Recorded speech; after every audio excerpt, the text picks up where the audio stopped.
Assalamualaikum warahmatullahi wabarakatuh. Jumpa lagi bersama saya di channel Bonsai Gempong. Oke, sedulur bonsai semuanya, mudah-mudahan kita semua selalu diberi kesehatan dan selalu dilancarkan rezekinya. Pada kesempatan kali ini saya mau menampilkan untuk update review bahan bonsai sancang. Bahan ini pertama kali saya lakukan proses budidaya cangkok kurang lebih sekitar sekian ya besarnya. Nah, ini dia untuk proses awal saya lakukan teknik cangkok dengan reposisi cara kupas. Untuk pemanenan, kemudian tahap penanaman di bak, langsung saya pindahkan ke ground. Saya sudah update semua untuk teman-teman. Nanti teman-teman bisa simak videonya, saya lampirkan linknya di bawah deskripsi, atau teman-teman bisa komen-komen di bawah deskripsi, atau bisa chat langsung WA di bawah ini. Nanti kita sharing, belajar bersama. Saya sendiri juga masih belajar. Tidak usah panjang lebar, kita langsung menuju ke bahannya ya.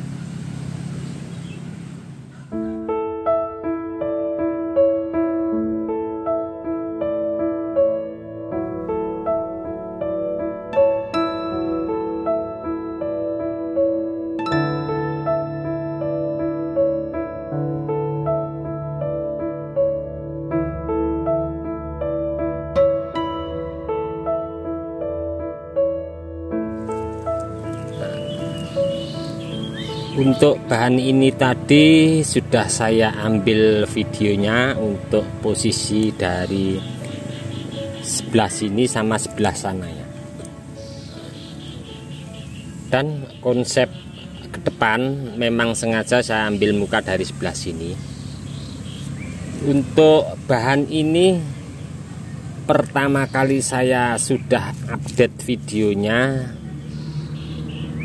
Sampai saat ini kurang lebih sekitar 2 tahun ya. Kalau teman-teman tadi tidak skip di video awal, saya sudah tampilkan untuk proses teknik cangkoknya dengan reposisi bagaimana tekniknya. Untuk bahan ini sebenarnya dulu tidak saya tanam posisinya di sini ya.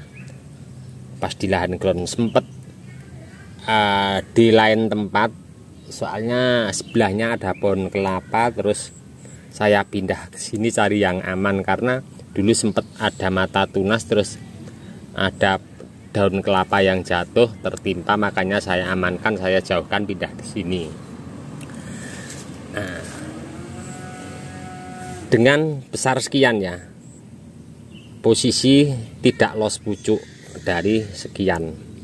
Nah, jangan takut untuk teman-teman untuk pembesaran batang bahan bonsai sancang, walaupun dari budidaya stek atau cangkok susun bisa besar, tapi memang sedikit agak lambat untuk pembesaran batangnya. Kenapa? Karena kalau los pucuk tentunya tidak ada potongan ya, masih nyampe ujung. Kalau budidaya stek atau cangkok susun tentunya potongan. Nah, ini terlihat bekas potongannya di sini. Nah, berhubung ini kambium sudah mulai jalan, walaupun belum menutup sempurna, terus di sini ada pengelosan ke atas. Nah, tentunya batang utama juga ikut membesar ya. Apalagi kalau sudah menutup total, mau untuk pembesaran batang tentunya akan cepat untuk pangkal batang Bapak. Terlepas dari pembahasan yang saya sampaikan ini, di sini selama di posisi di sini saya beberapa kali update juga untuk bahan ini. Saya mau mengecek untuk bahan ini karena beberapa bulan yang lalu saya sempat lakukan koreksi akar dan saya sisakan beberapa akar. Nanti kita cek seperti apa. Saya pengen akar itu biar besar dulu, sesuai dengan jumlah akar. Nanti biar proporsi sama besar batang. Baru saya lakukan untuk pengepresan akar dominan mana saja yang nanti mau saya lakukan pemotongan untuk membuat anak cabang akar biar nanti lebih kokoh ya tentunya. Tapi tidak menutup kemungkinan karena kita membuat karya seni berbonsai, kita bebas ya. Mohon maaf teman-teman, ini nanti mungkin untuk penyampaiannya, kalau untuk individu saya sendiri, saya juga masih belajar, jadi ingin memaksimalkan bahan ini menjadi bahan yang seperti di alam liar. Jadi tentunya kita membuat bonsai, membuat pohon besar dijadikan miniatur. Jadi untuk proporsi akar, besar akar sama batang biar maksimal. Dan untuk pecahan anak cabang akar nanti juga proporsi sama pecahan anak cabang di atas. Oke, langsung saja saya mau mencoba untuk membongkar untuk karpet. Di sini ada ring, terus saya akan lakukan mengeluarkan media tanam seperti apa, apakah sudah mampu untuk nanti saya lakukan pengepresan akar yang saya sisakan beberapa di bawah.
Sudah saya lakukan di sini pembongkaran media tanam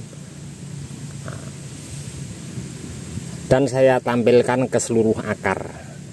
Ada 7 akar yang dari tahap awal saya seleksi memang saya sisakan, dan ke depan mungkin kita mengikuti daripada konsep bahan ini di atas percabangannya ya.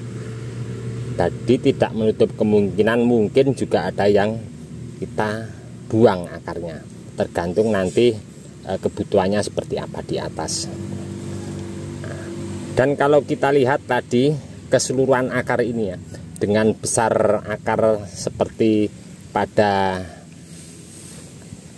yang saya tampilkan, dengan besar batang sekian, tentunya kalau kita bayangkan keseluruhan 7 akar ini kita potong, kita gabungkan jadi satu, kira-kira sudah proporsi dengan besar batang pada pangkal di bawah.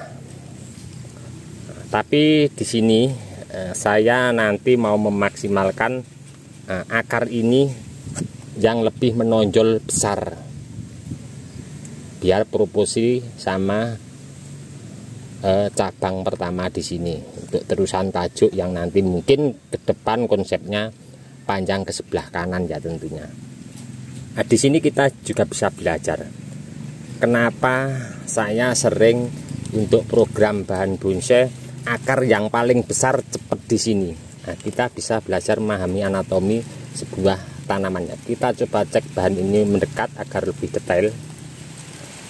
Setelah saya beberapa kali proses entah di bahan bonsai apapun, tentunya anatomi sebuah tanaman itu tentunya kurang lebihnya hampir sama ya. Di sini ada akar 3, 1, 2, 3. Apa yang pernah saya lakukan entah di bahan bonsai apapun, ini paling cepat untuk besar akar yang mengejar dominan. Kenapa? Karena kalau kita perhatikan di sini, ini terdekat dengan untuk yang los pucuk naik ke atas. Jadi asupan suplai untuk nutrisi daripada batang utama yang kita los fokus dari ketiga akar ini. Jadi akar yang separuhnya dari 3 ini yang di sebelah sana, tentunya ini cenderung menyamping ya, turun karena kita gerakkan. Jadi asupan untuk suplai nutrisi naik turunnya cabang ini akan sedikit terhambat. Jadi untuk pembesaran akar yang dari separuh batang ini ke sebelah sana akan lambat. Nah, di sini saya mau berusaha nanti dari separuh batang ini untuk akar yang sebelah sini akan saya berusaha untuk memaksimalkan pembesaran dengan nanti saya melakukan untuk pemotongan ketiga akar ini, tapi dengan treatment nanti mungkin akan saya lakukan teknik V seperti di video saya sebelumnya, dengan konsep nanti setelah saya bikin teknik V, kalau kambium sudah jalan baru saya akan lakukan eksekusi potong, kemudian penimbunan dengan media tanam, tentunya kalau bisa yang bagus karena kita berharap untuk akar cepat keluar.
Sudah saya ambil kesimpulannya tadi untuk memotong 3 akar dominan, 1, 2, 3 yang di belakang. Dengan teknik pemotongan saya tidak mau ambil resiko, saya ambil teknik V keseluruhan ketiga akar. Nanti kalau kambium sudah sedikit jalan baru saya eksekusi potong total. Sebenarnya untuk sancang aman-aman saja ya, kita potong langsung eksekusi, kita buang, kita timbun media.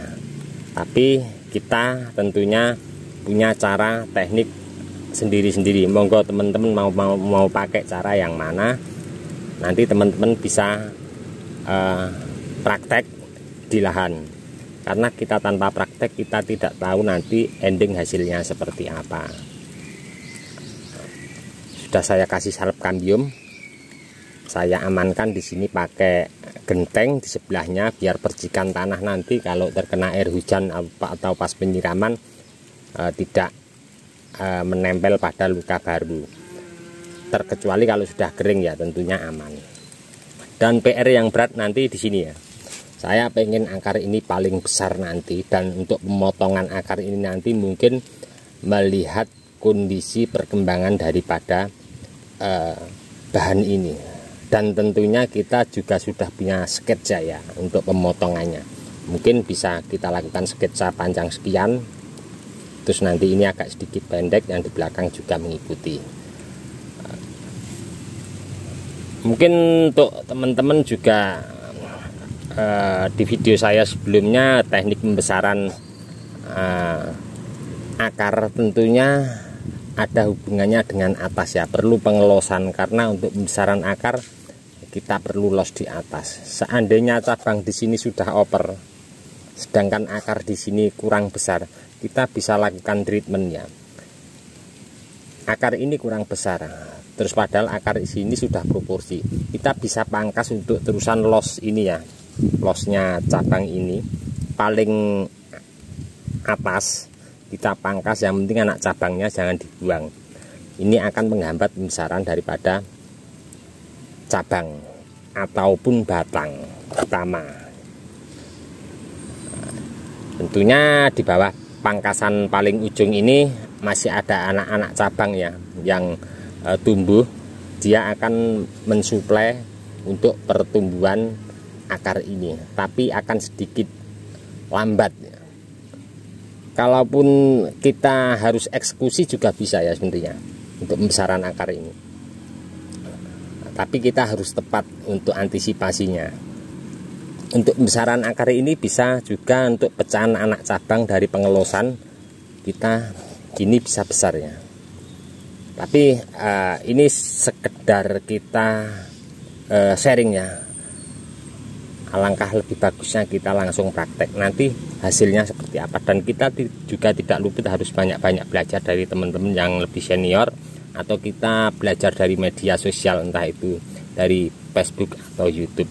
Karena kita di sini, saya sendiri juga masih belajar dan terus praktek di lahan. Kita pakai teknik seperti ini, seperti itu, nanti hasilnya seperti apa kita akan lebih tahu kalau kita langsung praktek di lahan. Oke, sedulur kebun saya semua, cukup sekian dulu dari saya di channel Bonsai Gembong. Mudah-mudahan di video saya sebelumnya dan ini tadi juga sedikit menginspirasi, memberi semangat teman-teman untuk terus berkarya. Saya akan selalu update untuk perkembangan nanti seperti apa membuat bahan atau bonsai sancang dari nol ini. Untuk teman-teman yang selalu menyimak mensupport di video saya ucapkan banyak-banyak terima kasih, tidak bisa saya sebutkan satu persatu. Dan untuk teman-teman juga yang komen-komen di bawah deskripsi mungkin tidak bisa saya tanggapi satu persatu, saya mohon maaf. Dan terlebih mungkin ada teman yang request untuk tutorial, entah itu proses atau seputar bonsai, saya belum bisa menanggapi juga, saya mohon maaf. Mungkin saya kurang cross check satu persatu ya untuk komen-komen di bawah deskripsi. Dari saya channel Bonsai Gembong, salam satu hobi, salam budidaya. Assalamualaikum warahmatullahi wabarakatuh.